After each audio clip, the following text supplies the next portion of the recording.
આજે બંધ શકું છું કોઈ આગળ.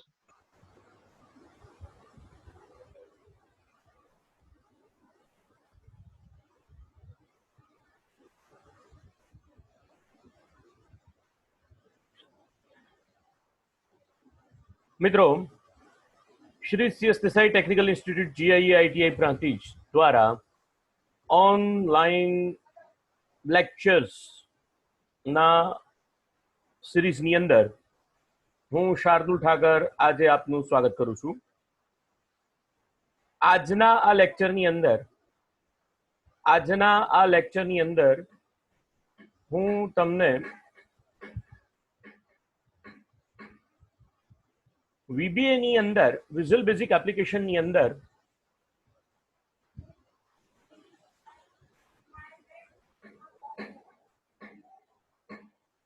ઓબ્જેક્ટ ઓરિએન્ટેડ પ્રોગ્રામિંગ, અત્યાર સુધી આપણે જે કંઈ પણ પ્રોગ્રામિંગની ટેકનિક જોઈ અથવા તો આપણે જે કંઈ પણ સ્ટેટમેન્ટ જોયા અથવા VBA ના ફંક્શન્સ જોયા અથવા જે કંઈ પણ આપણે ટેકનિક્સ જોઈ એ મૂળભૂત રીતે સરળતા ખાતર એમ કહી શકાય કે ટોપ ડાઉન એપ્રોચની એપ્લિકેશન્સ હતી અથવા ટોપ ડાઉન એપ્રોચના સંદર્ભથી લખવામાં આવતા પ્રોગ્રામ્સ માટેની બાબતોને જોઈ. આજે હું ફરી એક વખત તમારી સાથે વિઝ્યુઅલ બેઝિક એપ્લિકેશન જે છે તે જેને કહેવાય કે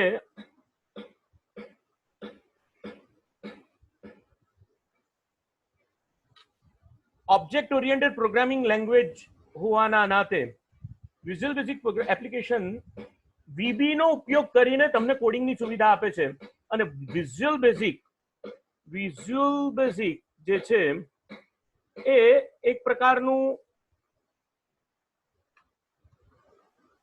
ઓબ્જેક્ટ ઓરિએન્ટેડ પ્રોગ્રામિંગ માટેનું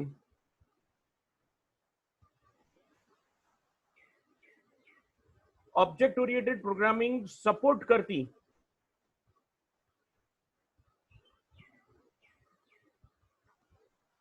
સપોર્ટિંગ લેંગ્વેજ છે અને તેથી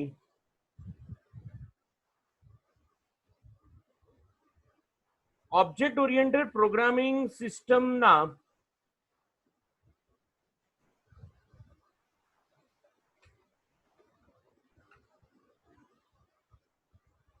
facilities of object-oriented programming system is automatically inherited to VBA. Automatically inherit to the VBA.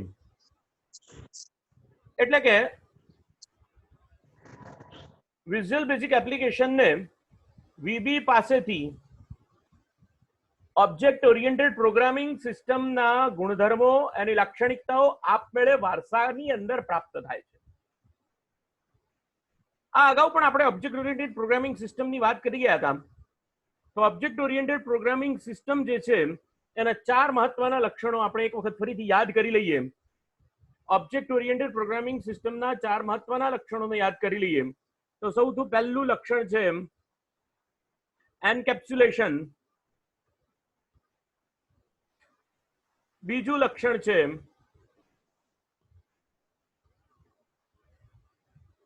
Abstraction. ત્રીજું લક્ષણ છે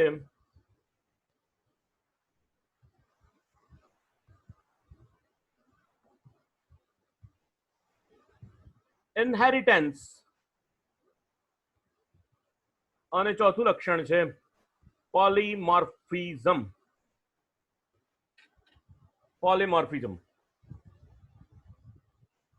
આ ચારે ચાર લક્ષણો જે છે એ કોઈ પણ ઓબ્જેક્ટ ઓરિએન્ટેડ પ્રોગ્રામિંગ સિસ્ટમ પાસે હોવા જોઈએ એવું આપણે બધા આગળ અભ્યાસ કરી ગયા છીએ. એન્કેપ્સ્યુલેશન એટલે આવરણિત કરવું, એબ્સ્ટ્રેક્શન એટલે છૂટું પાડવું, ઇનહેરિટન્સ એટલે વારસો અને પોલીમોર્ફિઝમ એટલે સ્વરૂપ બદલવાની ક્રિયા, જેને આપણે ઓપરેટર ઓવરલોડિંગ અથવા તો અને ક્લાસ ઓવરલોડિંગ, ઓબ્જેક્ટ ઓવરલોડિંગ પણ કહીએ છીએ. પોલીમોર્ફિઝમ એટલે સ્વરૂપ બદલવાની ક્રિયા છે. એને કેવી રીતે થાય એટલે સમજીશું પછી. પણ ટૂંકમાં ચાર લક્ષણો જે છે તે ઓબ્જેક્ટ ઓરિએન્ટેડ પ્રોગ્રામિંગના અગત્યના ચાર લક્ષણો છે. ઓબ્જેક્ટ ઓરિએન્ટેડ પ્રોગ્રામિંગ ની અંદર બરોબર ધ્યાન આપજો મિત્રો, સૌથી પહેલા કોઈ એક ઓબ્જેક્ટ છે અને આ ઓબ્જેક્ટના ઇર્દ ગિર્દ આ ઓબ્જેક્ટને મધ્યસ્થાને રાખીને આખું પ્રોગ્રામિંગ કરવામાં આવે અને એટલા માટે એને ઓબ્જેક્ટ ઓરિએન્ટેડ પ્રોગ્રામિંગ કહેવામાં આવે છે. તો ભાઈ ઓબ્જેક્ટ એટલે શું? What is an object? તો ઓબ્જેક્ટ એ આ દુનિયામાં અસ્તિત્વ ધરાવતી કે ન ધરાવતી, વૈચારિક કે અવૈચારિક કોઈ પણ વસ્તુ છે એને ઓબ્જેક્ટ કહેવામાં આવે છે. એને સ્વરૂપ છે, એને આકાર છે, નથી કંઈ પણ એ ઓબ્જેક્ટ છે. હવે જ્યારે કોઈ પણ ઓબ્જેક્ટ હોય અને કોઈ પણ ઓબ્જેક્ટ હોય ત્યારે ઓબ્જેક્ટ પાસે એની ત્રણ બાબતો હોય. ઓબ્જેક્ટ પાસે એની પ્રોપર્ટી હોય, ઓબ્જેક્ટ પાસે તેની પ્રોપર્ટી હોય, ઓબ્જેક્ટ પાસે તેનું ફંક્શન હોય અને ઓબ્જેક્ટ પાસે તેની મેથડ હોય. અને આ ઓબ્જેક્ટને ઓબ્જેક્ટ માટે કોઈ એક ક્લાસ ડિફાઇન કરી શકાય. One can define a class, define the class for object. તો ક્લાસ એટલે શું? તો કોઈ એક પ્રોપર્ટી અથવા ફંક્શન અથવા મેથડને ધ્યાનમાં રાખીને એક સમાન ઓબ્જેક્ટના એક સમાન પ્રોપર્ટી, એક સમાન ફંક્શન, એક સમાન મેથડ ને ધ્યાનમાં રાખીને કોઈ ઓબ્જેક્ટનો સમૂહ ક્રિએટ કરવામાં આવે, સમૂહ બનાવવામાં આવે તો એને ક્લાસ કહેવામાં આવે છે. આ બહુ સિમ્પલ વ્યાખ્યાઓ છે બધી અને એને સમજવા માટે બહુ સરળ શબ્દોમાં મેં તમારી સામે રજૂઆત કરી. તો ઓબ્જેક્ટ ઉદાહરણ તરીકે સાયકલ એ ઓબ્જેક્ટ છે. જો સાયકલ ઓબ્જેક્ટ હોય તો એની પ્રોપર્ટી કઈ કહેવાશે? સાયકલ જો ઓબ્જેક્ટ હોય તો એની પ્રોપર્ટી કઈ કહેવાશે? તો સાયકલ ઓબ્જેક્ટ માટે ઓબ્જેક્ટનું નામ, ઓબ્જેક્ટની સાઇઝ,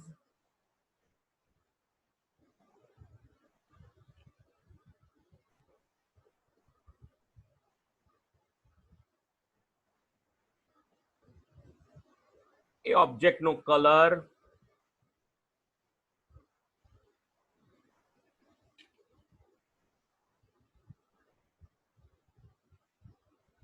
એ ઓબ્જેક્ટ જે છે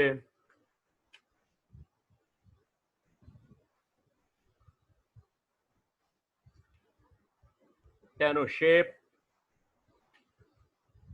આ બધા જે છે તેને ઓબ્જેક્ટની પ્રોપર્ટી કહેવાય. આ પ્રોપર્ટી એટલે જો મારે ગુજરાતીમાં કહેવું હોય તો પ્રોપર્ટી એટલે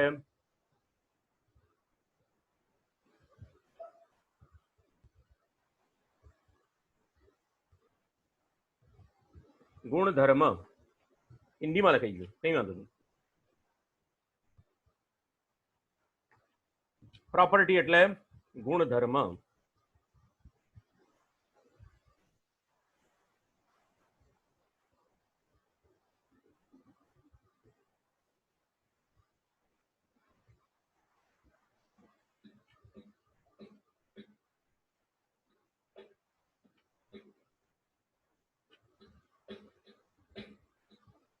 ગુણધર્મ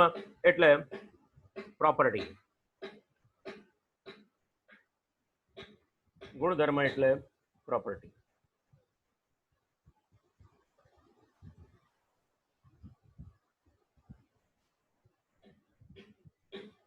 ચાલો મિત્રો, ફંક્શન એટલે શું?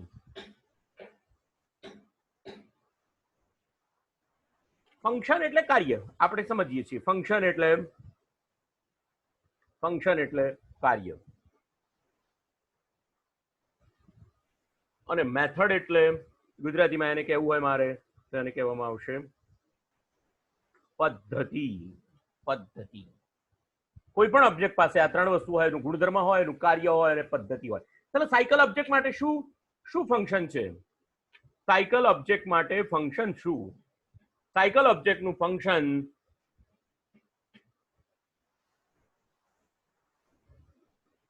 એ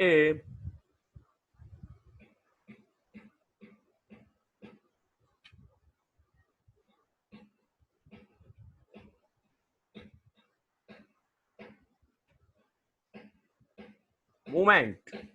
સાયકલ ઓબ્જેક્ટનું કાર્ય શું? તો ભાઈ એક સ્થળેથી બીજી જગ્યાએ વ્યક્તિને પહોંચાડવો. જો વ્યક્તિ એના ઉપર વ્યક્તિને બરોબર છે, પહોંચાડવાનું એનું કાર્ય છે, પહોંચાડવાનું એનું કાર્ય છે, મુવમેન્ટ કરાવવાનું કાર્ય છે. એક જગ્યાએથી બીજી જગ્યાએ કોઈ એક ઓબ્જેક્ટને મુવમેન્ટ કરાવવાનું એનું કાર્ય છે. પણ આ કાર્ય તો જ બરોબર થઈ શકે કે જો એની પદ્ધતિ યોગ્ય રીતે અપનાવી હોય તો. જો એની પદ્ધતિ યોગ્ય રીતે અપનાવી હોય તો. પદ્ધતિ એટલે શું ભાઈ? કઈ કઈ પદ્ધતિઓનો સમાવેશ થાય એની અંદર? એક તો બેલેન્સ રાખવું પડે. નંબર 2, એની અંદર પેડલિંગ કરવું પડે. નંબર 3, એની અંદર બ્રેક્સ મારવી પડે. એની અંદર એનું ગવર્નર ફેરવવું પડે.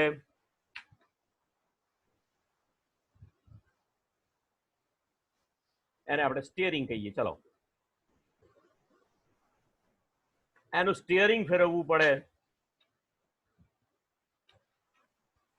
એની અંદર એનો બેલ વગાડવો પડે. જો આ બધી પદ્ધતિઓ એક સમાન રીતે કરવામાં ન આવે તો એનું ફંક્શન પ્રોપરલી પૂરું પડશે નહીં. આ બહુ એક સિમ્પલ એક્ઝામ્પલ દ્વારા મેં તમને સમજાવ્યું. ગુણધર્મ, કાર્ય અને પદ્ધતિ. તમને પેડલિંગ કરતા આવડે છે, તમને બ્રેક મારતા આવડે છે, તમને સ્ટીયરિંગ ફેરવતા આવડે છે, તમને ઘંટડી વગાડતા પણ આવડે છે, પણ તમને એનું બેલેન્સ રાખતા આવડતું નથી. એ બે વ્હીલ્સનું બેલેન્સ રાખતા નથી આવડતું, તો તમે એ તમારું કાર્ય પૂરું થશે નહીં. એ મુવમેન્ટ થઈ શકશે નહીં, એ પ્રોપરલી કામ કરી શકશે નહીં. આ બધા વસ્તુઓનો સમન્વય એટલે આ ઓબ્જેક્ટ જે છે એ that is a one type of system is there. One type of system is there. એની પદ્ધતિ, સિસ્ટમને પણ પદ્ધતિ કહેવામાં આવે છે. System is also a method. અહીંયા આગળ પણ ઓબ્જેક્ટ ઓરિએન્ટેડ પ્રોગ્રામિંગની અંદર આ બાબતો સમજવી ખૂબ જ જરૂરી છે. તો આ મેં તમને શા માટે સમજાવ્યું? તો મેં આ તમને એટલા માટે સમજાવ્યું, કે હવે પછીના જે કંઈ પણ લેક્ચર્સ છે એની અંદર ઓબ્જેક્ટ ઓરિએન્ટેડ પ્રોગ્રામિંગ સિસ્ટમ સાથે તમારે કાર્ય કરવાનું છે. તો અહીંયા ઓબ્જેક્ટ કોણ છે ભાઈ? Who is an object?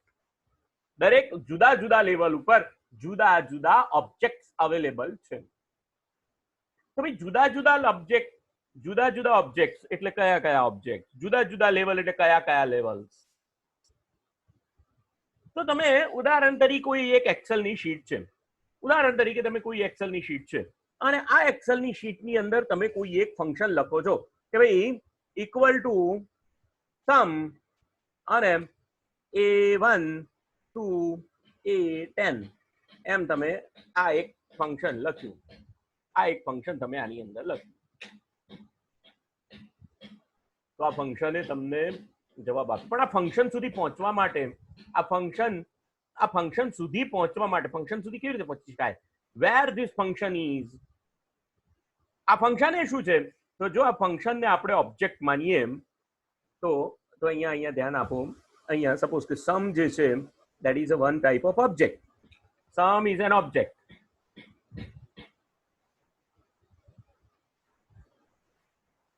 સમ શું છે? સમ એ એક પ્રકારનો ઓબ્જેક્ટ છે.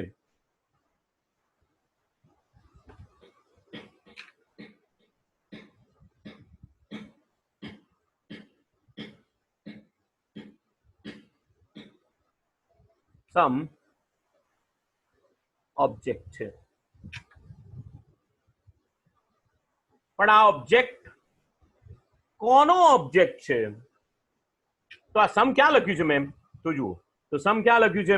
વર્કશીટ અથવા તો શીટ 1 નો ઓબ્જેક્ટ છે. તો તો આ સમ જે છે એ કોનો ઓબ્જેક્ટ છે? સમ જે છે તે શીટનો ઓબ્જેક્ટ છે. તો આ શીટ જે છે, શીટ 1 એ કોનો ઓબ્જેક્ટ છે? એ કોનો સંબંધી છે? હુ ઇઝ ધ શીટ 1 કોની સાથે રિલેટ કરે છે? તો શીટ 1 જે છે તે વર્કબુક સાથે રિલેટ કરે છે. કેટલી વર્કબુક છે? આ ફાઇલનું નામ શું છે? આ એક્સેલ ની કોઈ એક ફાઇલ છે. આ ફાઇલનું નામ શું છે? તો આ ફાઇલનું નામ book 1 છે. કેમ ભાઈ? કારણ કે એની અંદર ઘણી બધી શીટ્સ આવેલી છે અને આ શીટ છે એની અંદર પહેલા નંબરની શીટ અને એની અંદર અચ્છા તો આ વર્કબુક જે છે ક્યાં છે ભાઈ? તો વર્કબુક ક્યાંથી શરૂ થશે? તો વર્કબુક જે છે એ કોને રિલેટ કરે છે?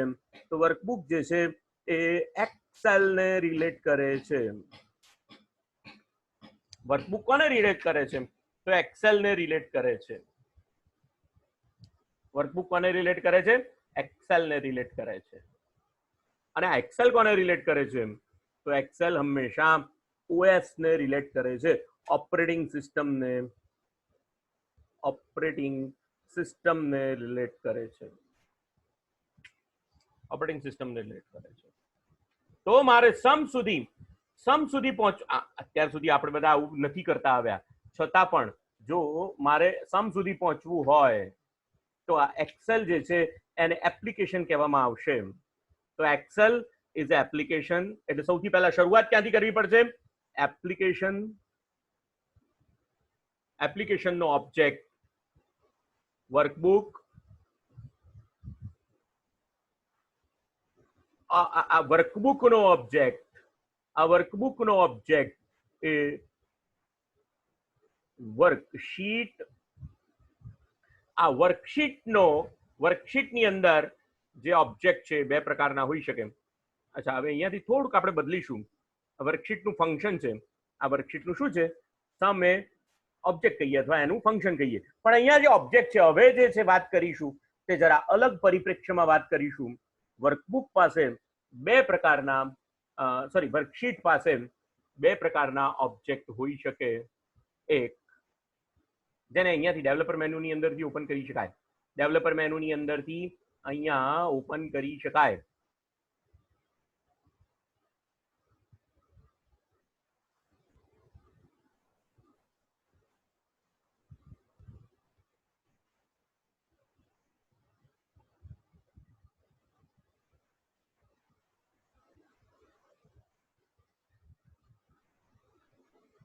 અહીંયા તમે ઇન્સર્ટમાં જાઓ તો બે પ્રકારના ઓબ્જેક્ટ, ફોર્મ કંટ્રોલ, ફોર્મ અને એક્ટિવેક્સ. ફોર્મ એટલે વર્કશીટ પાસે ફોર્મ નામનો એક ઓબ્જેક્ટ છે અને ફોર્મ પાસે ફરી પાછા બે ઓબ્જેક્ટ છે. એક ફોર્મ કંટ્રોલ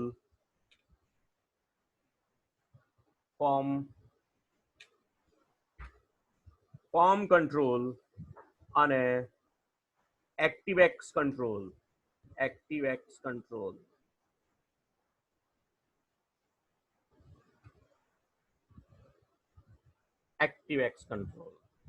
અને આને પણ એટલે જુઓ, દરેક ઓબ્જેક્ટ જે છે ને એની પ્રોપર્ટી અલગ છે, એની મેથડ અલગ છે. એટલે આજના દિવસે જે આપણે શરૂઆત કરીશું, આજના દિવસે આ બધા જ વસ્તુઓ માટેના ઓબ્જેક્ટ મારે તમને સમજાવવા છે. અને આની અંદર ખાસ કરીને આ ફોર્મ માટેના ઓબ્જેક્ટ જે છે, ફોર્મ કંટ્રોલ, એની અંદર એક્ટિવેક્સ કંટ્રોલ અને ફોર્મ કંટ્રોલ, આ બંને બાબતો અંગે છેક સુધી આપણે પહોંચવાનું છે. અને એને જ ખરેખર ઓબ્જેક્ટ ઓરિએન્ટેડ પ્રોગ્રામિંગ કહેવામાં આવે છે. મેં તમને પહેલા પ્રોગ્રામિંગ કરતા શીખવાડ્યું, એટલે કે ટોપ ડાઉન એપ્રોચ વાળી વાત શીખવાડી. અને હવે આ લેક્ચરની અંદર હું જે વાત કરું છું તે વર્કબુક માટે, વર્કશીટ માટે, ફોર્મ માટે અને ફોર્મ ઉપર રહેલા જુદા જુદા ઓબ્જેક્ટ માટે એની પ્રોપર્ટી, એની મેથડ્સ અંગેની વાત કરવાના છીએ. એટલે બરોબર સમજો, આ કોઈ પણ ઓબ્જેક્ટ ઓરિએન્ટેડ પ્રોગ્રામિંગની અંદર સૌથી પહેલા એપ્લિકેશન હોય. એપ્લિકેશન ઉપર એક આ તો તમે વર્ડનો ડોક્યુમેન્ટ હોય તો ડોક્યુમેન્ટ હોય. અને આપણે એક્સેલની સાથે વાત કરીએ છીએ એટલે વર્કબુક છે. વર્કબુકની અંદર વર્કશીટ છે. વર્કશીટની અંદર ફોર્મ છે. વર્કશીટ અહીંયા ઘણા બધા વર્કશીટ પાસે કેટલા બધા ઓબ્જેક્ટ છે તમે સમજો. વર્કશીટ પાસે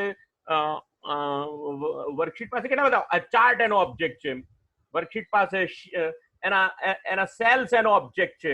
સેલનું ફંક્શન એના ઓબ્જેક્ટ છે. તો આ બધું છે. વર્કશીટ પાસે ફોર્મ પણ છે, એટલે ફોર્મ માટે મેથડ, ફોર્મ માટે પ્રોપર્ટી, અને ફોર્મ પર જે કંટ્રોલ મૂકેલા છે એના માટેના મેથડ્સ, એના માટેની પ્રોપર્ટી, એની અંગેની આપણે ખાસ કરીને વાત કરવાના છીએ. તો કોઈ પણ ફંક્શન તમે લખો છો એની અંદર સૌથી પહેલા એપ્લિકેશન, એપ્લિકેશનની અંદર વર્કબુક્સ, વર્કબુક્સની અંદર વર્કશીટ્સ, અને વર્કશીટનું નામ, અને પછી ડોટ કરીને એની એ વર્કશીટનું ફંક્શન તમે અહીંયા ઉપયોગમાં લઈ શકો છો. Okay,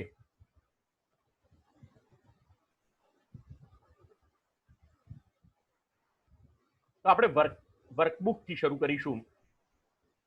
Collection is a series of items where each item has the same characteristic. In other words, all items can be described the same way. Programmatically, a collection is a series of items where all items share the same property and methods, if any. For example, if you want to loop through the worksheets in a workbook, you can refer worksheet collection of the workbook and use the worksheet. Collections are powerful features of VBA, and one of the most used function of collection is their ability to provide you with a unique list. So workbook, that is an object. Collection can hold a lot of data with one variable. The data in a collection does not have to be the same type, like using variant array. Also, you didn't have allocate memory for the collection like you do for the arrays. You simply add items to the collection and memory it allocates dynamically. The collection has four methods and no properties. They are add, count, item, and remove. Charts, workbook, shapes, and are the sum of the collection in VBA. Collection એટલે જથ્થો. અહીંયા આગળ સરસ એને સમજાવવા પ્રયત્ન કર્યો. Collection એટલે જથ્થો. પણ આ જથ્થો શેનો છે? વેરિયેબલ્સનો જથ્થો છે. પણ આ વેરિયેબલ આપણે જે એરે ડિક્લેર કરીએ છીએ અથવા આપણે સાદા વેરિયેબલ જે મેમરીની અંદર વાપરીએ છીએ જેના માટે એલોકેટ કરવામાં આવે છે મેમરી, એવા વેરિયેબલ નથી. આ ફક્ત અને ફક્ત એક પ્રકારનું કલેક્શન છે. આ એક પ્રકારનું કલેક્શન છે. આ કલેક્શન શેના માટેનું હોઈ શકે? આ કલેક્શનની અંદર મેથડ્સ છે. મેથડ્સ એટલે પ્રક્રિયા છે. આ દરેક કલેક્શનની અંદર મેથડ છે. કઈ મેથડ છે? એડ મેથડ છે, કાઉન્ટ મેથડ છે, આઇટમ મેથડ છે, રિમૂવ મેથડ છે. અને કલેક્શન કોણ છે? બરોબર, ધ્યાન આપજો. અહીંયા કલેક્શન બે બાબતો છે.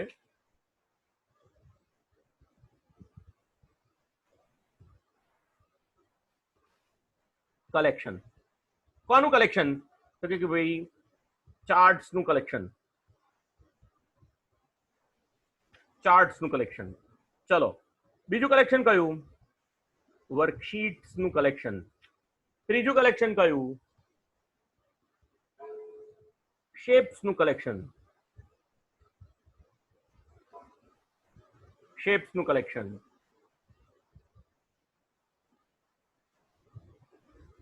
આ કલેક્શન્સ માટે મેથડ્સ કઈ છે? તો આ જે કલેક્શન છે એ દરેક કલેક્શન માટે for each and every method, each and every collection there are four methods: add, remove, count,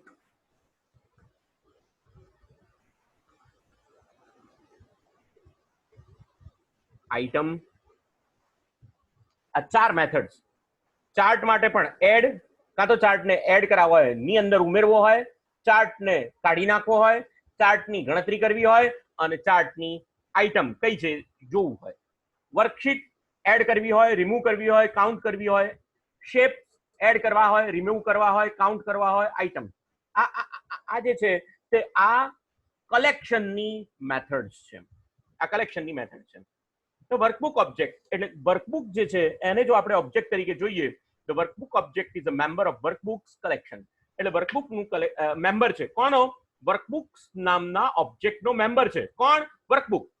The workbook collection contains all the workbook objects currently open in Microsoft Excel. એટલે Excel ની અંદર જેટલી તમે file open કરેલી હશે દરેકે દરેક workbook છે અને દરેકે દરેક માટે એ વર્કબુક્સ છે અને દરેકે દરેક વર્કબુક માટે એક વર્કબુક એ એનો ઓબ્જેક્ટ મળશે. this workbook property, this workbook property. હવે જો અહીંયા આગળ પ્રોપર્ટી કઈ આવે છે, બરોબર ધ્યાન આપજો. અહીંયા આગળ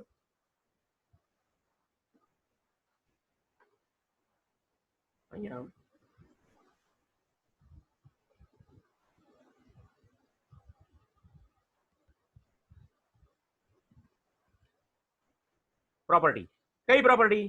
તો ધીસ. સૌથી પહેલી પ્રોપર્ટી કઈ? તો ધીસ પ્રોપર્ટી એટલે આ ચાલુ. જે વર્કબુકમાં તમે એક્ટિવ જે ધીસ અથવા તો એને આપણે બીજા શબ્દોમાં એક્ટિવ પણ કહી શકીએ છીએ. જે વર્કબુક એક્ટિવ છે એ વર્કબુકમાં એક વર્કબુકને જો તમારે ધ્યાનમાં લેવી હોય તો સીધા ધીસ શબ્દથી એને ઉપયોગમાં લઈ શકો. ધીસ એટલે આ વર્કબુકની અંદર કોઈ મેથડ ઉમેર, કોઈ મેથડ, કોઈ રિમૂવ, એટલે પહેલા કલેક્શન પછી પ્રોપર્ટી. અચ્છા, this workbook property returns a workbook where the Visual Basic Code is running. In most cases, this is the same as active workbook. એટલે સામાન્ય રીતે એક્ટિવ વર્કબુક હોય એ જ this workbook હોય છે. However, if the Visual Basic Code is a part of add in the workbook property won't return the active workbook. એટલે જો visual basic code એ એડિન ની અંદરથી રન કરવામાં આવતો હોય તો આ ધીસ પ્રોપર્ટી જે છે તે એક્ટિવ વર્કબુકની પ્રોપર્ટી બે મેચ થાય નહીં, એટલે કે બંને જુદી હોય, બંને અલગ અલગ હોય.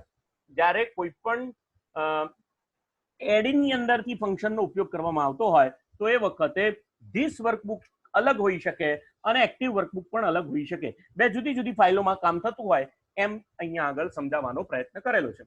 This workbook property won't return the active workbook in the case the active workbook is a workbook calling the add-in, whereas this workbook property returns the add-in workbook. If you will be creating an add-in for your Visual Basic Code, you should use this workbook property to qualify any statement that must be run on the workbook you compile into add-in. એટલે વર્કબુકની અંદર તમે કોઈ પણ code એડિનની અંદર તમારો કોઈ પણ code run કરતા હો તો તમારે ધીસ વર્કબુક શબ્દનો ઉપયોગ કરીને ચાલુ વર્કબુક